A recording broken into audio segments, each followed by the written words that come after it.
Hello everyone, Danika this side. आज के video में हम कोफोर्ज का एक क्विक टेक्नोफेटा एनालिसिस करने वाले हैं। अभी मैं स्टडी कर रही थी, मतलब कि इसको मैं ट्रैक कर रही थी, तो ये मेरे रडार पे था। और अभी जहाँ पे मुझे इसको ध्यान में लेना था वो लेवल के आसपास ही ट्रेड कर रहा है। तो मैंने सोचा कि ये मैं आप लोगों के साथ भी शेयर करूँ। तो कोफोर्ज में क्या हो रहा है, एक अच्छा खासा अप ट्रेंड आया था और अभी एक रेंज में ये फंस गया है। अभी जो आपको चार्ट दिख रहा है वो 3 महीने पुराना डेटा है एज पर सेबी रूल्स। तो अभी का जो प्राइस चल रहा है उसको आपको अपने ट्रेडिंग व्यू में जाके चेक करना रहेगा। इसमें क्या हुआ था, ये बार बार एक ही रेंज में ऊपर नीचे कर रहा था। अगर आप देखोगे, मैं थोड़ा ड्राइंग को हाइड कर देती हूँ, तो देखो यहाँ से ऊपर गया, फिर नीचे, ऊपर नीचे।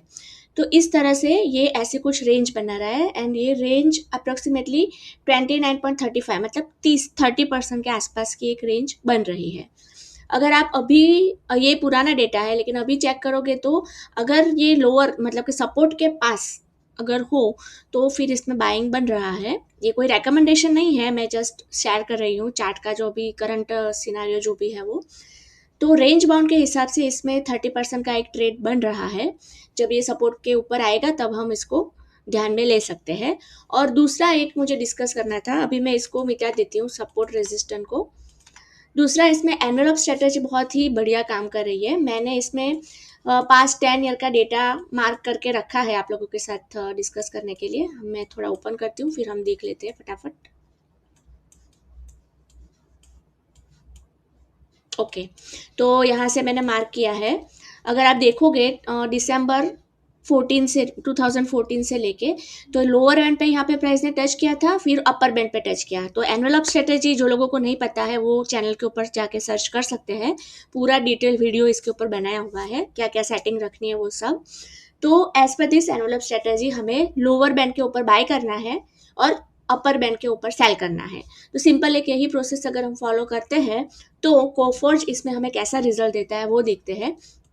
तो कोफोर्ज ने पास्ट में हमें 85 डेज में 30% का अराउंड गेन दिया था, वापस नीचे आया था, वापस 111 डेज में 30% का गेन दिया था, वापस लोअर बैंड पे आया था, यहाँ पे 110 दिन में 39% का गेन था, वापस लोअर बैंड के पास आता और अगर हम बाय करते तो अप्रोक्सीमेटली 300 डेज में 25%। अभी देखो यहाँ पे एवरेज रेट भी बन रहा होगा, यस 10% का एक एवरेज रेट भी था, ये मैंने यहाँ पे मार्क करना छूट गया था। अप्रोक्सीमेटली अपनी बाइंग प्राइस से 10% अगर नीचे चला जाए तो हम एवरेज ट्रेड ले सकते हैं।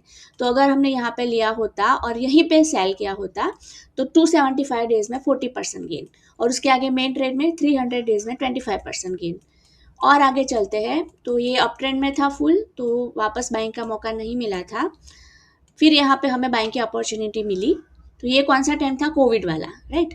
तो कोविड वाले टाइम में भी इसने हमें, अगर मेन ट्रेड की बात करें तो 125 डेज में 30% दिया था और 118 डेज में 60% दिया था, क्योंकि बहुत नीचे गया था, राइट। 10% से लेके अगर 10% डाउन पे हम बाई करते और जो मेन ट्रेड था और एवरेज ट्रेड दोनों को साथ में सेल करते तो हमें इतना रिटर्न मिलता।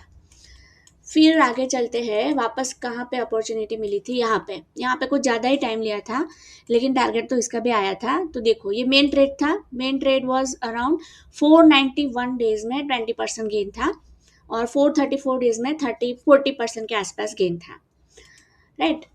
तो टाइम तो गया था लेकिन टारगेट आया था। इसमें वापस 84 डेज में 32% गेन, रिसेंटली एक था अप्रोक्सीमेटली 59 डेज में 40% गेन मिला था। और वापस अभी का प्राइस आपको चेक करना है, अगर वो लोअर बैंड के आसपास है तो बाइंग अपॉर्चुनिटी बनती है। आपको प्रॉपर स्टडी करने के बाद इसमें डिसीजन लेना होगा। तो ये टेक्निकली हो गया। टेक्निकली इसमें रेंज बाउंड बन रही है अप्रोक्सीमेटली 30% के आसपास की। मैं वापस इसको शो, मैंने डिलीट कर दिया, ओके ठीक है चलेगा। तो अप्रोक्सीमेटली 30% की एक रेंज बाउंड बन रही है और दूसरा एनवेलप के हिसाब से भी ट्रेड बन रहा है, तो आप इसको ध्यान में ले सकते हैं। अब उसका फंडामेंटल हम ऊपर ऊपर से देख लें तो फंडामेंटल में मार्केट कैप 51,000 के अराउंड है, आर ओ सी 20.3% है, that is okay. R O 16% okay है, नो इश्यू। देन डेप्ट टू इक्विटी 0.14, ऑलमोस्ट डेप्ट फ्री हम इसको कंसिडर कर सकते हैं। पी के हिसाब से अगर चेक करेंगे तो 10 ईयर का पी मीडियन पी से ऊपर है, 5 ईयर का नीचे है, 3 ईयर का भी डाउन है, 1 ईयर का एकदम डाउन है, 6 मंथ और 1 मंथ का भी डाउन है। तो as per P this is okay, right.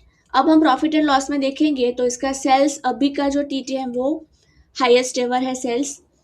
इसका ऑपरेटिंग प्रॉफिट देखेंगे तो वो भी हाईएस्ट एवर है। फिर इसका नेट प्रॉफिट देखेंगे तो वो भी हाईएस्ट एवर है। EPS को देखेंगे तो वो भी हाईएस्ट एवर है। ओके, बैलेंस शीट में जाके देखेंगे हम रिजर्व भी अभी तक का इसका हाईएस्ट एवर है। बोरोइंग इसकी देखेंगे तो डिक्रीज हुई है, लेकिन रिजर्व के मुकाबले में ओके है, कोई टेंशन वाली बात नहीं है। CWIP फिक्स एसेट भी इसके अच्छे खासे है। टोटल एसेट्स की बात करेंगे तो टोटल एसेट्स भी इसके अभी तक के हाईएस्ट एवर है।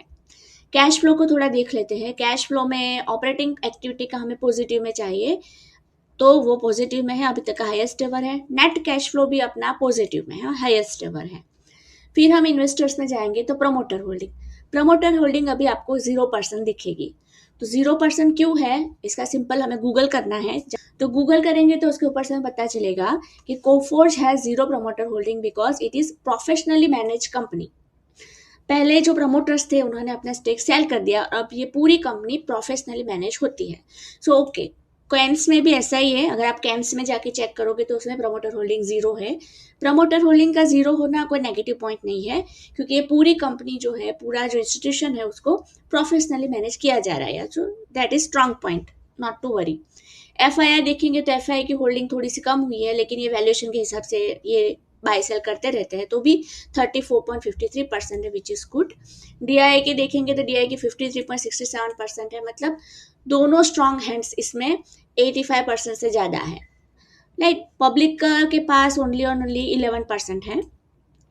सो शेयर होल्डिंग पैटर्न भी इसकी मुझे स्ट्रांग दिख रही है। कॉन कॉल्स में अभी रिसेंट का कॉन कॉल है, उसका AI समरी अगर हम देख ले तो आप पूरा इसको पढ़ लेना, अभी मैं नहीं पढ़ रही हूँ। ये इसके ऊपर से आपको पता चलेगा कि अपना जो इसका प्रोफेशनली जो टीम इसको मैनेज करती है, जो मैनेजमेंट है वो कितना स्ट्रांग है। मतलब आप पूरा इसको डिटेल में पढ़ेंगे तो उसके ऊपर से आपको पता चलेगा कि मैनेजमेंट इसमें कितना स्ट्रांग है, अच्छे खासे स्टेप्स ले रहा है, आउटकम भी अच्छा दे रहा है, और इनका फ्यूचर प्रॉमिसिंग भी एकदम ओके है, मतलब ट्रस्टवर्दी है मैनेजमेंट भी इसका। तो फंडामेंटली मेरे हिसाब से कोफोर्ज स्ट्रांग कंपनी है, आगे भी अच्छा परफॉर्म करेगी। और टेक्निकली भी इसमें रेंज बाउंड बन रही है और एनवेलप, ये दोनों स्ट्रेटेजी तो अच्छी सी वर्क कर रही है। तो अभी आगे इसमें क्या करना चाहिए उसका डिसीजन आपको लेना है। I am not SEBI registered research analyst. ये एक अच्छी अपॉर्चुनिटी मेरे ध्यान में आई, सो मैंने क्विकली आप लोगों के साथ इसको शेयर करना अच्छा उचित समझा। Thanks for watching.